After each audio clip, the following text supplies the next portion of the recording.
선입견을 뛰어넘는 전도라는 제목으로 말씀 증가하겠습니다. 예수님이 갈릴리 지역을 순회하면서 말씀을 전할 때에 마태라는 인물을 만나게 됩니다. 그래서 예수님이 마태를 제자로 부르죠. 이 마태가 자기 집에서 식사를 초대합니다. 오늘 그 장면 가운데 나온 말씀입니다. 자, 첫 번째 보겠습니다. 마태를 부르신 예수님입니다. 마태는 하나님의 선물이라는 의미를 가진 히브리 이름입니다. 또 마태복음의 저자기도 하죠. 마가복음과 누가복음을 보면은 마태라 하지 않고 레위라는 단어도 씁니다. 당시에 두 서너 개의 이름을 가지고 있었기 때문에 여러 바울, 사울 이렇게 쓰듯이 마태도 레위라는 단어도 같이 사용하는 이름입니다. 자, 마태의 직업이 뭐냐? 세리입니다. 그래서 1분의 1분을 보시면요. 마태를 부르신 예수님이 이 마태가 누구냐니까 매국노라고 불리는 세리 마태입니다. 세리, 나쁜 직업 같지 않은데, 세금 거두는 사람이잖아요. 근데 이때 당시에는, 로마의 속국 가운데 있었습니다. 그래서 로마 정부가 세금을 거두어야겠는데, 그냥 거두면은 다른 나라와 다르게 특별히 유대인들은 자존심이 강하다 보니까 반발이 많이 일어나요. 그러다 괜히 로마 군인들이 필요 없는 피해를 볼 수가 있죠. 그래서 머리를 써서 유대인 중에 사람을 뽑습니다. 너무 머리가 없으면 안 되니까 약간 머리는 있으면서 불량배 같은 스타일을 사람들을 뽑아요. 그에게 정권을 준 거예요. 세금을 거둘 수 있는 정권을 줍니다. 그 지역에서. 그래서 로마에게는 일정한 세금만 주면 됩니다. 그래서 한 달에 네가 세금으로 1,000만 원만 내라. 그러면 세리는 1,000만 원을 거둔지 1억을 거둔지 그건 자기 마음이에요. 마음대로 거두고 일단은 로마한테 1,000만 원을 주면 돼요. 조금 양심이 있는 세리는 한 1,500만 원을 거두겠죠. 500만 원 자기가 하고 1,000만 원을 내겠죠. 여하튼간 세리는 지금 마음대로입니다. 그냥 정도라는 게 있잖아요. 무조건 많이 건다고 거둘 수 있는 건 아니니까. 어떻게 하든 간에 가능한 이스라엘 사람들이 이 반란이 일어나지 않을 만큼 악착같이 거두는 것이 이 세리의 역할입니다. 그래서 이제 자기의 배도 또 부르게 만들고 재산을 축적하는 것이죠. 그러다 보니까 이스라엘 사람들이 세리를 굉장히 싫어합니다. 한국으로 보면은 일제 강점기 때 독립군을 잡는 그때 당연히 순사라 했잖아요. 한국인 순사와 같은 거예요. 그 정도로 이미지가 안 좋습니다. 특별히 마태가 있는 곳은요, 가버나움이에요.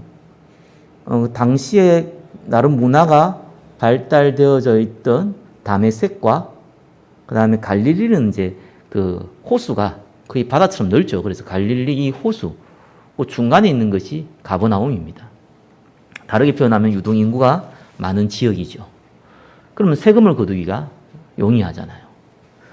그래서 세례 요한을 죽인 분봉왕 이 헤롯, 헤롯 안리바죠. 이 헤롯이 자기 나름대로 또 정치 자금 필요할 거 아니에요. 그러니까 그나마 자기가 다스리는 지역 중에서 정치적으로 뒷돈으로 받을 수 있는 가장 좋은 지역이 가버나움이에요. 마태가 가버나움의 세리거든요. 그러다 보니까 이 마태는 로마에 세금 내야 되고 헤롯 안리바에게 정치 자금을 줘야 돼요. 그리고 자기도 챙겨야 돼요. 그러다 보니 다른 지역보다 좀 더 많은 욕을 얻어먹는 사람인 것은 분명합니다. 돈은 좀 벌 줄 몰라도 많은 사람들의 손가락질 받는 인생을 살고 있는 거죠. 자, 이런 사람에게 또 나름대로 주먹을 안 쓰면 이게 안 되잖아요. 힘도 있는 사람이잖아요. 불량배 비슷한 사람이기도 했죠. 감히 누가 이 마태에게 예수님을 따르라 라고 할 수 있겠습니까? 만약에 마태가 스스로 예수님을 따랐다면은 제자들이 딱 보고 마태를 뒤로 밀었을 거예요. 따라오지 마. 네가 뭔데? 너 같은 놈이 왜 와? 이런 식으로 못 오게 만들었을 겁니다. 근데 예수님이 직접 불러보니까 아무 할 말이 없죠. 직접 불렀어요. 자, 이렇게 세상 사람들이, 일반 사람들이 생각하고 있는 기존 틀을 완전히 깨고 마태를 부른 겁니다. 우리나라에도 뭐 김익두 목사, 옛날에 뭐 그 일제강점기 때 평양의 김익두 목사 이런 얘기 들어봤잖아요. 예, 워낙 불량배였는데 예수 믿고 목사가 된 사람이죠. 그 유명한 일화이잖아요. 산에 가는데 부흥회하기 위해서 산을 넘고 있는데 잠깐 쉬고 있는데 어떤 술 취한 인간이 와가지고 네가 왜 내보다 앞에 와? 이래가지고 무지막지하게 때렸다 하잖아요. 김익두 목사가 그냥 가만히 맞아줬대요. 맞고 나서 다 때렸습니까 형님? 이렇게 물었대요. 그래 다 때렸다 이러니까 그랬더니 은혜는 제가 받았는데 뭐라죠? 예수는 내가 믿었는데 은혜는 당신이 받은 것 같다. 이렇게 얘기했다고 하잖아요. 그리고 자기가 김익두라 이렇게 얘기하니까 이 사람이 갑자기 무릎 꿇으면 살려달라고 했다. 그만큼 유명한 깡패였습니다. 이 사람이 예수 믿고 시대의 복음자는 전도자가 된 거예요. 마태도 사실은 똑같은 인생이거든요. 그렇게 된 거예요. 그래서 1번, 2번 보니까요. 모든 것을 버렸다고 나옵니다. 마태복음 그냥 예수님 따라갔다 이래 나오죠. 왜냐하면 이게 마태복음이거든요. 마태가 자기 이름을 놓고 적는데 내가 모든 걸 버리고 따라갔다 이렇게 적기 좀 그랬는가 봐요. 그래서 예수님을 따라갔다 나왔는데 누가복음 5장 28절에는 같은 내용이 나오죠. 모든 것을 버리고 일어나 따랐다 이렇게 나옵니다. 과거의 생활을 완전히 정산한 거죠. 그리고 나서 1번에 3번 보니까 마태가요 이제 전도의 문이 돼요. 마태복음 9장 10절에는 예수님이 마태의 집에서 음식을 먹었다고 나오는데 누가복음 5장 29절에는 같은 표현인데 큰 잔치를 벌였다 이렇게 나옵니다. 많은 사람들이 올 수 있도록 대규모 잔치를 준비한 것이죠. 아무래도 마태가 돈을 벌었으니까 집이 크고 마당도 넓겠죠. 거기에 대규모 잔치를 준비한 겁니다. 마태가 왜 큰 잔치를 준비했겠습니까?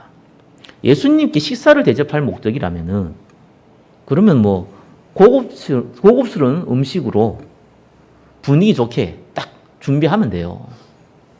근데 큰 잔치를 준비하면 많은 사람을 오게 만드는 거잖아요. 마태복음 9장 10절에는 많은 세리와 죄인들이 왔다고 적혀져 있습니다. 뭐 이를 보건대 왜 마태가 큰 잔치를 벌였는지 알 수가 있죠. 본인이 도저히 나는 구원받을 수도 없고 죄인 중에 살아야 되는 인간이라고 생각했는데 예수님이 부른 거예요. 얼마나 감사합니까? 영적 지도자는커녕 그죠? 일반 사람도 제대로 만나기 힘든 슬픈 인생인데 당시에 최고로 선지자로 지금 부름받고 있고 물론 그리스도인데도 불구하고 많은 사람들이 아직 그리스도를 인식 못하니까 선지자로 부름받고 있는 분에게 직접 부름받았으니까 얼마나 감사하겠어요. 그 속에는 그 마음이 있었거든요. 하나님을 사랑하는 마음이 있단 말이에요. 그러니까 예수님 말씀을 다른 사람 들어야 된다는 거예요. 결국 마태가 같이 어울리는 사람들을 부른 겁니다. 그래서 성경은 뭐라고 나와 있냐니까 세리와 죄인들이다 이렇게 나옵니다. 어울리는 사람들이 세리와 죄인들이에요. 근데 이게 죄인들이라는 단어를 썼는데 이 죄인들이란 진짜 죄인의 얘기하는 게 아니라 당시에 법적인 문제는 없지만 유대인들이 까탈스럽게 이방인들을 이렇게 취급했잖아요. 이방인들보다 못한 유대인이라고 낙인을 찍은 사람들이 있습니다. 그 사람들이 세리고 창녀고 포주였어요. 그 사람들을 딱 집은 거예요. 그래서 그 사람들을 죄인들이라고 합니다. 그들이 쓰는 일반적인 단어예요. 자, 그래서 마태는 자기 주위에 있는 사람들이 다 그 사람들이에요. 그죠? 세리 아니면 다 이런 사람들이에요. 불량배 이런 사람들이란 말이에요. 그런 사람들에게 예수님의 말씀을 들을 수 있는 기회를 준 거예요. 그래서 일반 사람들이 봤을 때는 사람 같지 않은 사람, 정말 막 나가는 사람, 정말 희망 없는 사람, 그 중에 이런 사람이 있어요. 기존의 틀을 완전히 깬 사람이죠. 예수님이 그걸 본 겁니다. 저는 가문이, 불신자 가문에 있는 분들이 있잖아요. 본인은 믿더라도 형제나 가족들 중에 안 믿는 분들이 있어요. 그런 분들이 가족 전도, 가문 전도를 하기가 쉽지 않아요. 또 간혹 그런 기회가 있을 수 있지만 시간이 되면 또 하나님께서 부르시긴 하지만 그게 쉽지 않단 말이에요. 여러분 본인이, 우리 가문이, 우리 가족이 예수 안 믿는데 예수 믿으라.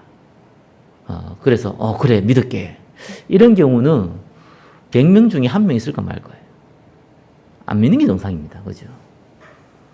내가 너를 아는데 니처럼 될까 봐 내가 안 믿는다 라고 하는 사람이 오히려 90%가 넘어요. 그게 현실입니다. 그래서 가족 전도는요, 스스로 하는 거는 시간표 되면 또 할 수도 있겠죠. 좀 빠른 방법으로 한다면은, 하나님 시간표가 있어 빠른 방법도 없는데, 그래도 복음 들을 수 있는 기회를 만들어 줄 수 있다면은, 이런 장을 만들어야 돼요. 가문에, 가정에 대소사가 있잖아요. 무슨 칠순잔치라든지 팔순잔치도 있고요. 결혼식도 있을 수 있고요. 장례식도 있을 수 있고요. 이런 거 있잖아요. 물론 장례식 때는 이제 목사를 부르는데 대부분의 가정에서 좋은 행사를 할 때 목사를 부르는 경우가 이제는 거의 없어요. 불러봤자 복음 얘기 안 하니까 의미도 없는데, 불신 가문을 전도하는 가장 좋은 방법은 복음 들을 수 있는 장을 만드는 거예요. 그게 어려워 보이죠? 어렵지만 그게 제일 쉬워요. 해보면은. 이거는 지혜입니다. 예전에 저는 우리 아버지 어머니가 안 믿길래 조금 우리 아버지 어머니 좀 믿게 해달라고 목사님 좀 초대했지만 안 와요. 바쁘다고. 그래갖고 그렇구나. 그게 현실이거든요. 여러분들이 정말 전도하려면요, 장을 만드세요. 전도자를 초청하는 게 제일 빠릅니다. 자, 두 번째예요. 바리새인을 향한 예수님의 대답입니다. 자, 일대 불청객이 찾아오죠. 누굽니까? 바리새인. 우리는 바리새인 이꼬로 나쁜 놈, 이런 이제 인식을 많이 갖고 있죠. 그렇게 많이 들었기 때문에. 바리새인은 당시의 영적 지도자들입니다. 그죠? 모세오경의 율법뿐만 아니라 실천법, 유전이라고 합니다. 철저히 지킵니다. 예배, 정시기도, 헌금 철저합니다.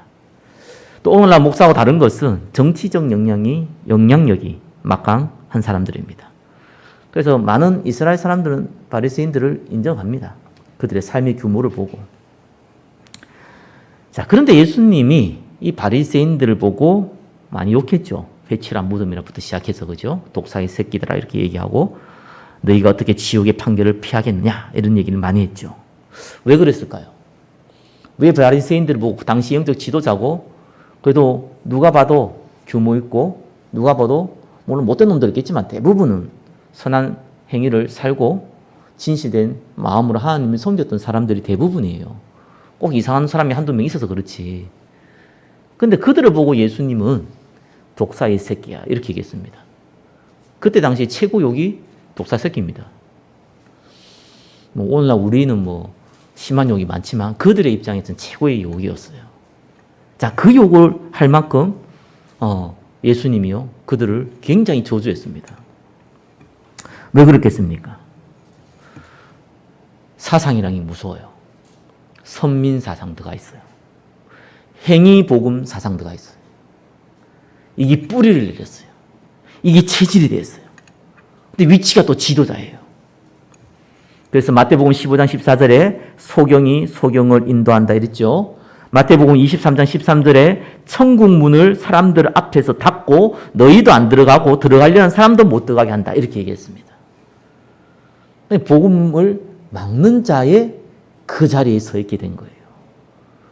성경을 많이 아는 사람이 잘못 알아가지고 잘못 이해해가지고 그래서 많은 사람이 천국 들어오지 못하게 막고 자기도 안 들어오고 들어오지도 못하게 막는 그러한 결과를 만들어낸 겁니다. 그래서 예수님 그렇게 욕한 거예요. 그래서 어떤 면은 우리가요 가만히 있어도요 하나님 축복하시는 경우가 많아요. 복음 방해만 해도 축복하는 경우가 많아요. 왜냐하면 바리새인들의 입장에서는 제가 좀 전에 얘기했지만 바리새인들 중에 그렇게 나쁜 사람들도 있지만 악한 마음을 갖고 움직이는 사람도 있지만 정말 순수한 마음으로 하나님 섬기는 사람들이 훨씬 많았습니다. 당시에. 근데 불구하고도 틀린 복음 붙잡고 그걸 영향력을 끼칠 수 있는 위치에 있다는 게 중요한 거예요. 그러니까 축복받아야 될 사람이 재앙 가운데 거하게 된 거죠. 목사, 장로 이런 위치가요. 영향력을 끼칠 수 있어요. 그래서 중요한 겁니다. 그렇기 때문에 복음 제대로 안다는 것이 얼마나 하나님 축복의 자리로 우리를 불렀는지를 믿으시기 바랍니다. 그래서 이번에 1번 보니까요. 예수님의 흠을 잡으려는 바리새인들입니다. 초청도 안 하는데 왔어요. 바리새인들은 절대로 죄인들이라 부르는 사람에게는 말도 안 썼습니다. 근데 초청도 안 했는데 남은 잔치집에 와 있거든요. 보통 자존심 상한 일 아니에요. 그들 나름대로는 사명을 가지고 온 거예요. 아니 내가 정말 꼴도 보기 싫고 그러다가 뭐 초청을 했으면은 예의상이라도 할 건데 초청도 안 받았는데 그 자리에 갔다. 그는 다른 사명을 갖고 있어요. 나쁘게 보면요, 이 예수님이 정치적으로 많은 사람들이 인기를 얻으니까 자기들의 정치적인 입지가 좁아질까봐 흠잡을 거 없냐 하고 갔을 수도 있고요. 좀 좋게 보면은 영향력을 많이 끼치고 있는 예수님이 이스라엘 사회를 혼란스럽게 만들 수 있을까봐 무슨 얘기하고 있냐라는 것을 확인하려고 갈 수도 있습니다. 아무튼 자기들이 가기 싫은 억지로 이 세리집에 와 있어요. 와서 보니까 황당한 거예요. 자기들 입장에서는. 거기에 있는 사람들 전부 다 누구냐? 네, 세리와 죄인들이라. 바리새인들이 볼 때는 완전 황당 그 자체죠. 그 유대인들은 식사를 한다는 건 다른 의미예요. 우리처럼 그냥 밥 한 끼 먹자 이런 게 아닙니다. 식사를 특별히 자기 집에 초청해서 밥을 먹는다는 거는요. 우리는 뭐 그냥 같이 먹을 수 있잖아요. 그 말이 아니에요. 얘들은 절대로 안 먹습니다. 일반 사람들하고요. 유대인들이라고 해서 초청하지 않아요. 나는 당신을 우리 가족만큼 신뢰한다. 라는 표시로서 가정에 초청해서 식사를 하는 겁니다. 지금도 그래요. 그 정도 신뢰가 안 쌓이면 절대로 가정에 초청하지 않습니다. 거기에 예수님이 있는데 누가 있습니까? 세리들과 죄인들이 있는 거예요. 그러니까 바리새인들이 볼 때는 의인들, 자기들은 의인이라고 생각하니까 하나님을 믿는 사람들은 이런 죄인들과 있으면 안 된다라는 것을 완전히 각인 뿌린 체질이 되어 있는데 나름대로 많은 사람들이 선지자라고 부름받고 있는 예수가 이런 사람들과 같이 하고 있으니까 황당해서 자기도 모르게 얘기한 게 뭡니까? 어찌하여 너희 선생은 죄인들과 함께 잡수시느냐, 식사하느냐라고 물은 겁니다. 그래서 2번, 1번 자칭 의인이 돼 있죠. 그들이 자칭 의인이 돼 있어요. 어떻게 죄인들과 함께, 그 말은 뭡니까? 나는 죄인 아니라는 거예요. 아니, 예수님은 죄인 아닌 것 같은데 왜 죄인들하고 같이 해? 저런 것들하고 같이 해? 이 말이에요. 그때 예수님이 뭐라고 했습니까? 바리새인들이 대꾸할 수 없는 비유를 들었어요. 그 똑똑한 바리새인들이 두말 할 수 없는 얘기를 했어요. 뭐라고 했습니까? 의사가 누구한테 필요하냐?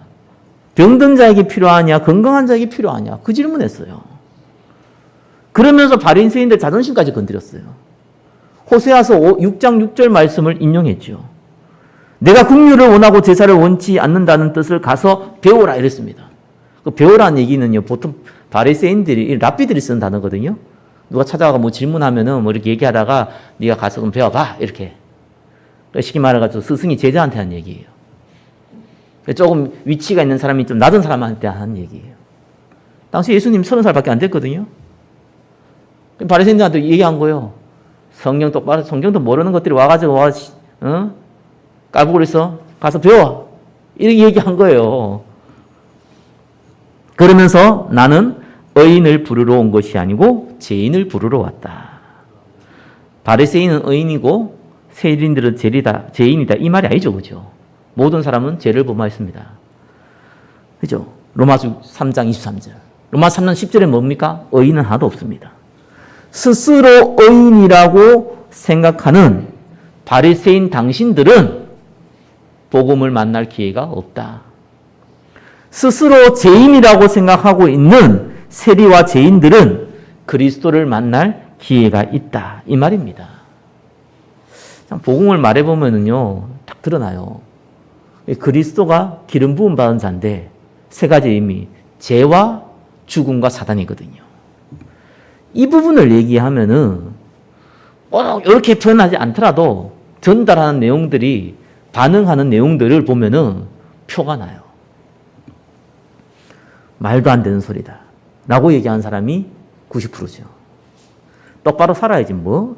죄 짓고 뭐 회개하면 해결돼? 말이 돼? 그래야 뭐 맨날 죄 짓고 갔다가 일요일에 가가지고 뭐 회개하면 또 그런 짓 살아? 이런 식으로. 내가 죄 지은 게 어디 있어? 이런 사람. 본인도 모르게 스스로 의인이 돼 있어요. 그래서 들을 귀가 없는 거예요. 귀가 없는 게 아니고, 이 기가 막힌 것도 아니고, 근데 하나님 말씀을 들을 수 있는 영안이 없는 겁니다. 근데 예비된 사람은 참 신기하죠. 그걸 들어요. 그래서 사도행전 2장에 나와 있듯이, 사도행전 16장에 나와 있듯이, 그럼 나는 어떻게 해야 됩니까? 질문한 사람이 있죠. 그 사람에게는 기회가 있는 겁니다. 그래서 우리가 복음 안 전하면요, 저 신천지에서, 이 남녀호랑객교에서, 저기, 통일교에서, 하나님의 교회에서, 이런 사람을 찾는 거예요. 갈급한 사람을요. 그럼 우리가 안 전하면 그 사람들이 엉뚱한 데 가겠다니까요. 우리는 복음 정확하게 알고, 복음 정확하게 전달하는 전도자 되시기를 예수 그리스도 이름으로 축원합니다. 그럼 어떻게 해야 됩니까? 저와 여러분들이 전도자로 쓰임 받으려면요, 선입견을 뛰어넘어야 돼요. 예수님이 마태를 불렀듯이 우리는 그냥 단순하게 마태를 불렀다고 생각하는데 아니잖아요. 그때 시대 상황이 마태를 절대와 함께하면 안 되는 사람입니다. 마태복음 지은 성경을 기록한 제자로 쓰임 받은 사람이 마태예요. 근데 그때 당시는 세리고 불량배고 모든 사람이 손가락 받고 욕 얻어먹는 외국 노와 같은 사람이었습니다. 그 사람을 볼 수 있었어요.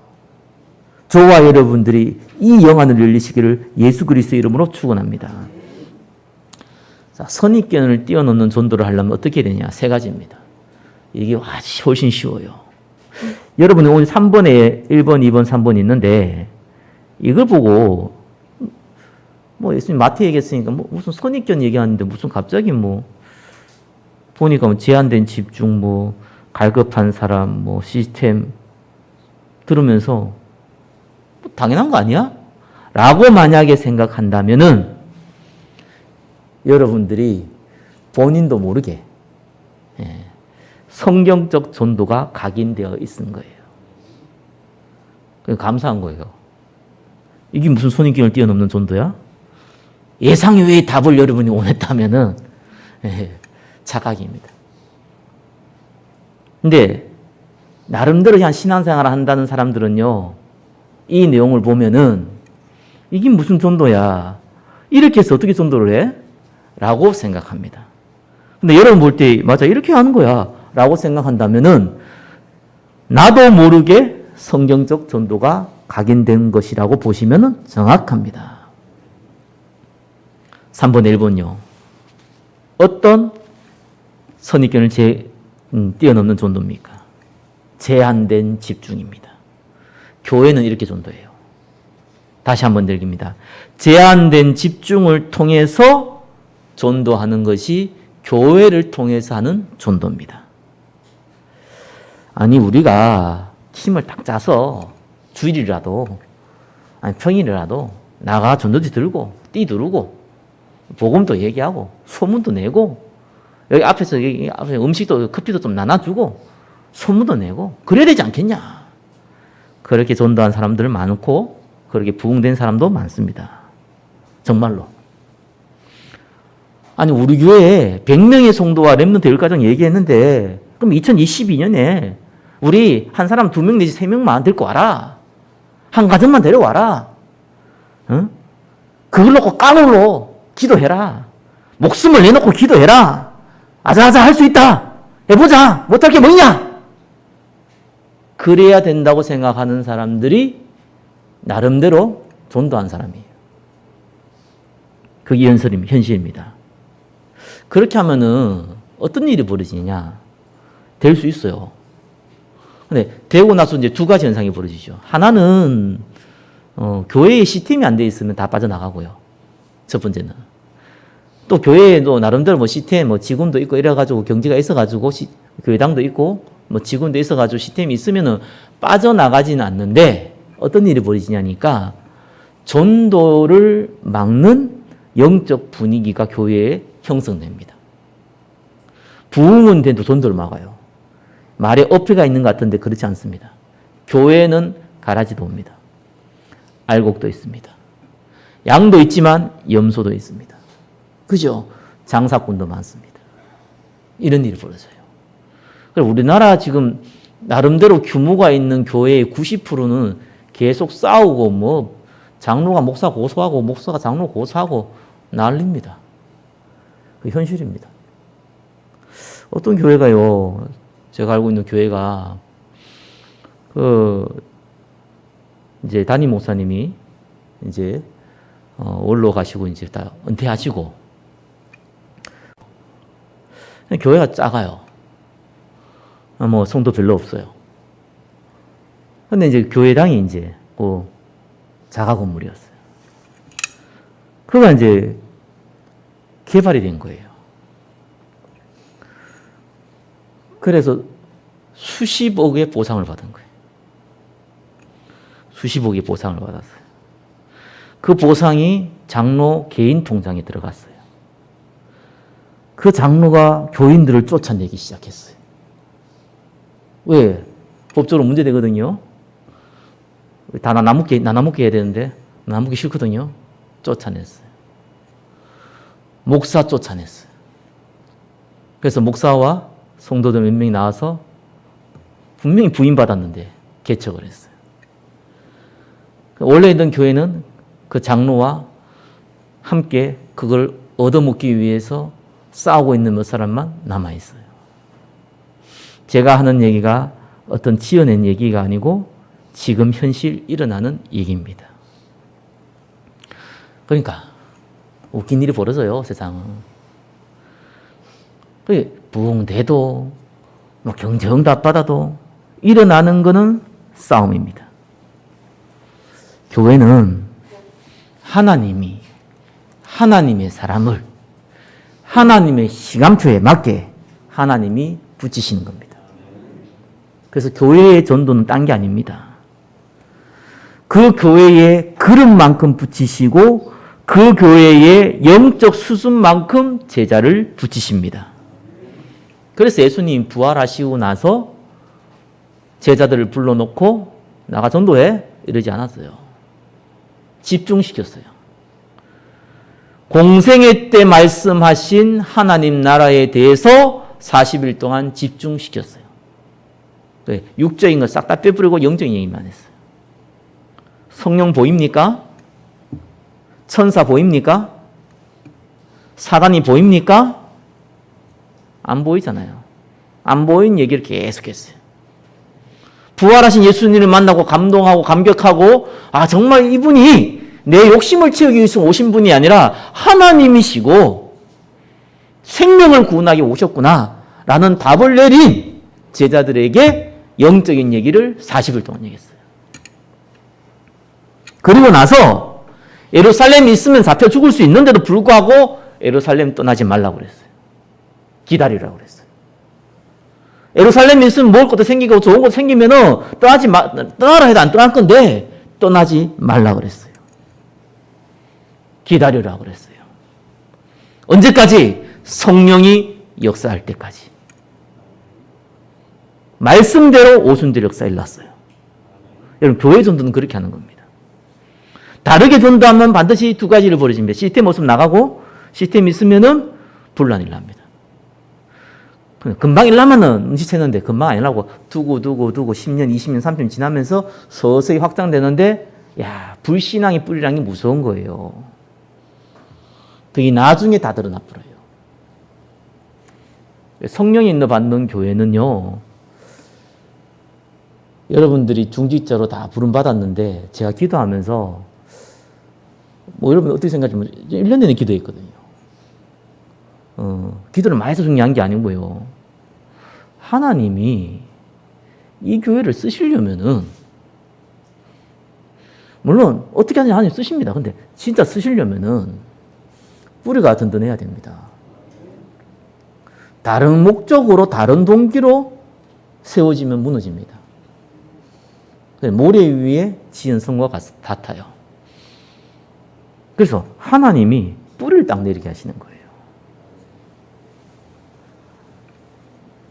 그래서 교회 전도는 그리 시작하는 겁니다.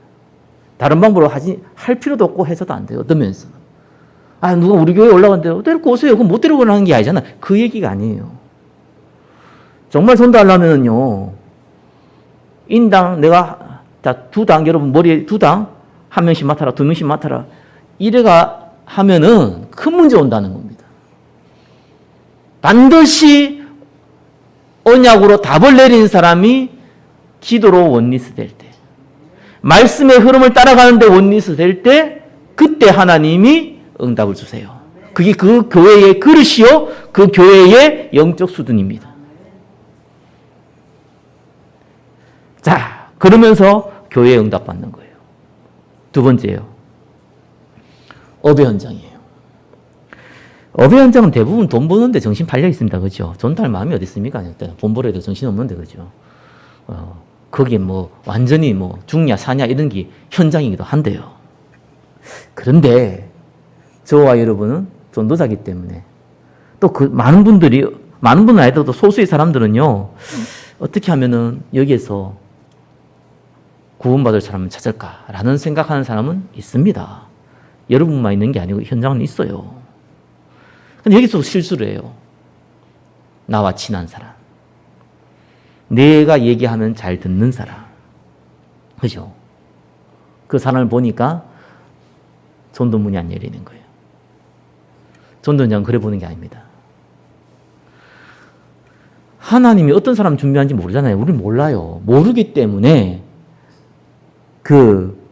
갈급한 사람을 찾아야 되는데, 이 갈급한 사람이 누군지가 안 보여요.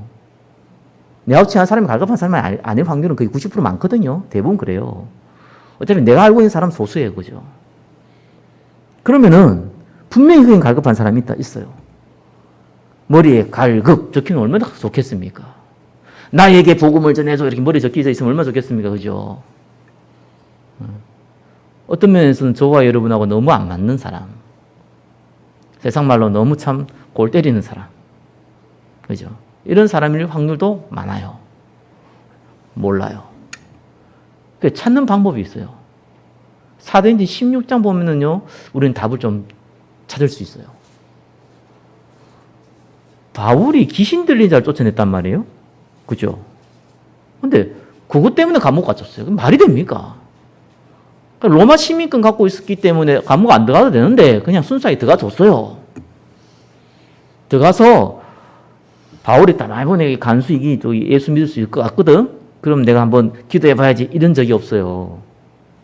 그냥 감옥 들어갔어요. 그냥 지금처럼 그런 감옥이 아닙니다. 그냥 땅을 파가지고 놓는 그런 감옥이에요.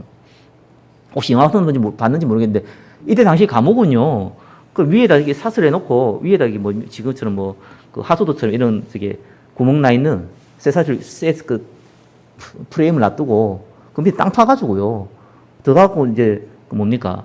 도망가면 안 되니까 쇠사슬을 묶어놔요. 그게 감옥이에요, 그 당시에. 오늘날 생각하는 그런 감옥 생각하면 안 돼요. 그거 상관없는 거예요, 바울과 그 팀들이 그냥. 찬양하고 기도했어요. 이것도 하나님 계획 있고, 내가 죽으나 사나 뭐, 복음 때문에 사는 건데, 그냥 감사하면서 기도했어요. 그러더니 갑자기 뭐, 이게, 쇠사슬이 풀려버리고 뭐, 감옥 문이 열려버리고 막 이런 식이에요. 그때 간수가 자기를 하려고 그랬습니다. 그걸 말린 겁니다. 왜냐하면 자기가 자기를 하지 아니하면 자기 가족들이 또 위험하거든요. 그래서 분명히 감옥에 갇힌 바울과 이 사람들이 도망갔을 거다 생각하고, 도망가면 그 책임이 자기가 져야 되는데, 연좌제가 있기 때문에 자기 가족도 죽어야 돼요. 근데 이 바울과 바울팀이 도망가면서 간수를 죽이고 갔다. 그러면은 가족들은 살릴 수 있는 거예요. 그걸 자기를 하려고 한 겁니다. 그걸 말렸죠. 우리 도망 안 갔다. 여기 있다. 이렇게 된 거예요. 그때 감사하잖아요. 바울과 바울팀을 데려와서 매 맞은 곳을 치료해 줬어요. 음식도 대접했어요. 그게 중요한 게 아니에요. 그 다음이 중요하잖아요. 사도행전 16장 30절. 뭐라고 합니까? 어찌해야 내가 구원을 얻으리이까? 이렇게 물었어요. 그때 유명한 말씀, 사도행전 16장 31절 나오죠. 주 예수를 믿어라. 그러면 너와 내 집이 구원을 얻으리라. 그래서 가정이 구원받죠. 우리가 현장에서요, 예수 믿고 있는 티만 내고 있으면 됩니다. 정말입니다. 그거 하고 있으면 됩니다. 저 사람은 예수 좀 잘 믿는 사람 같다. 라고 보여지기만 해도 돼요. 그럼 그거 소문나요. 왜냐? 워낙 그런 사람 없거든요. 제가 간증하잖아요. 그냥 저는 그냥 직장 생활할 때 그냥 책상에 있는 그런 자리에서 했기 때문에 성경책 하나 또 쓸 뿐인데, 거기 소문이 나더라니까요. 우리 부서도 아닌데 와서 나중에 찾아와가지고 내가 퇴사한다는 얘기 듣고 꼭 한번 뵙고 싶었다. 내가 옛날에 교회에 다녔는데 못 다녀서 갈등하고 있었는데 좀 얘기하고 싶었다. 그런 얘기도 벌어져요. 그러니까 내가 그 사람 갈급한 사람인지 내가 어찌 압니까? 내가 친한 사람도 아니고 심지어 얼굴도 잘 모르는 사람인데 내가 어찌 압니까? 내가 어찌 찾습니까? 그렇게 똑같은 거예요, 원리가. 바울이 딴 건 아니다니까요. 찬양하고 기도했다니까요. 간수가 가면 본 거예요. 저거 예수 믿는 사람, 그 소문 많이 나는 예수 믿는 사람, 뭔가 있는 사람, 나도 한번 물어보고 싶은데, 근데 지금 그 사람은 재수고 자기는 간수거든요. 얘기할 수도 없고, 그런 상황이에요. 하나님이 일을 만들어 버리잖아요. 하나님 일을 만드세요. 그 사람을 만날 수 있는 일을 만드시는 거예요. 한 가지 말하니까요. 너무 요거도 먹지 말고요. 직장 생활하면서, 사업하면서, 돈밖에 모르는 인간이다. 이런 인식 주면 안 돼요. 저 짠돌이다. 이런 인식 주면 안 된다니까요. 그것만 안 해도 돼요. 그냥 좀 사람이 그냥 뭐 평범한 사람이다. 근데 좀 예수 잘 믿는 사람 같다. 그러면은 그 사람을 만나게 돼요. 여러분 막 전도하려고 그러면은요, 가짜를 만나요. 어쩔 수가 없는 게 내가 모르잖아요. 내가 알고 있는 사람 한계가 있다니까요. 가짜를 자꾸 만날 수밖에 없는 거예요, 상황이. 왜냐하면 진짜보다 가짜가 대다수니까. 이게 하나님 만나게 해줘야 되거든요. 그래서 좋은 소문 내고 기도하고 있으시라. 그러면은 한 열매를 거두더라도 바울 같은 사람 만나게 돼요. 그거 훨씬 빨라요. 마지막입니다. 시스템을 활용한 전도. 다음 세대죠. 다음 세대들은 대부분 교회에서 투자 안 합니다. 정말 투자 안 해요, 절대로. 그래서 제가 부교육자에 있을 때에도 제일 경제 투자 안 하는 곳이 요 평화 육아 유치 초중고예요. 경제 투자 제일 안 해요. 근데 장학금도 주고 막 이런 거 하거든요. 한 이유가 있어요. 기존 우리 성인들을 위해서, 학부모를 위해서 하는 거예요. 애들 좀 잘 돌봐줘야지 학부모들도 그것 때문에 남아있잖아요. 그런 인식 강해요.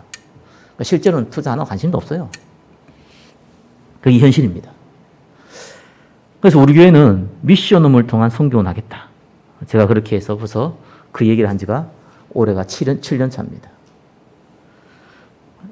다 이렇게 생각하죠. 우리 교회 같이 작은 교회에서 돈이 어디 있다고 거기에 투자를 해 있으면은 땅을 사가지고 성전을 짓지. 이런 생각.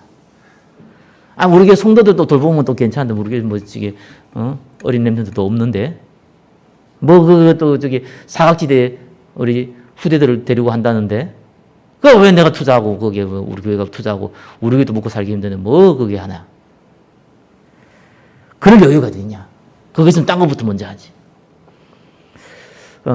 여기에서 일반 사람들이 생각하는 전도입니다. 근데 성경은 다르게 얘기하고 있어요.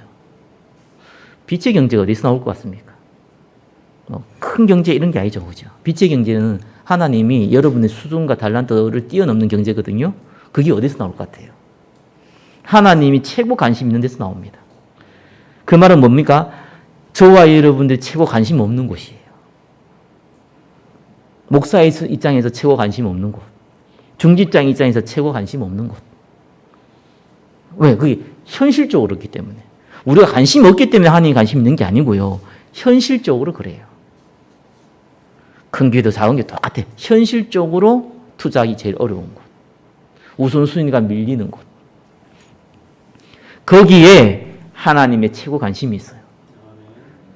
내 어린 양을 베드로가 3번이나 3번 묻잖아. 3번. 베드로가 예수님 3번 부인했는데 꼭 3번 딱 기억할 만큼 그 아킬레스건을 싹 건드려 가면서 그죠. 평생에 잊지 못할 질문하잖아요. 니 내가 팔았지? 그걸 인식하고 있는 베드로에게 3번 물었다니까요. 그러면서 각인 안 될 수 없는 얘기를 했잖아요. 내 어린 양을 먹이라. 하나님의 절대 계획입니다. 거기에 빛의 경제 숨겨져 있습니다. 우리가 선입견을 뛰어넘어야 돼요. 하나님은 하나님의 일을 하십니다. 그래서 원단이 하나님이 행하시는 전도예요. 우리는 그 자리에 있기만 하면 됩니다. 한 해 동안 또 한 주간 이 응답 누리시기를 예수 그리스도 이름으로 축원합니다. 하나님 감사합니다. 선입견을 뛰어넘는 전도의 응답 가운데 거하게 하옵소서. 예수 그리스도 이름으로 기도드립니다. 아멘.